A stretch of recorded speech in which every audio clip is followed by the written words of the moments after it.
Hello అండి. నమస్తే. ఆవిరి కుడుములు చేస్తున్నానండి. వీటిని బెల్లం కుడుములు కూడా అంటారు.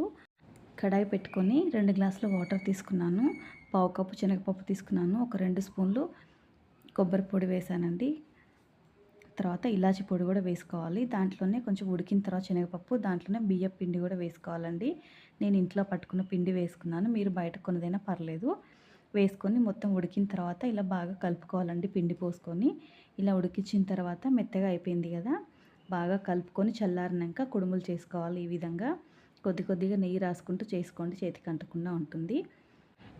కొన్ని మోదకాలు కూడా చేసుకుంటానండి. ఈ విధంగా ప్రెస్ చేయాలి ఫింగర్స్తోని. దీన్ని మోదకాలు అంటారండి. వినాయకుడికి ఇష్టమైన ప్రసాదం అండి ఇది. ఈ విధంగా అన్నీ చేసి పెట్టుకున్నాను. ఇప్పుడు ఆవిరి మీద ఉడికించుకోవాలండి వీటిని.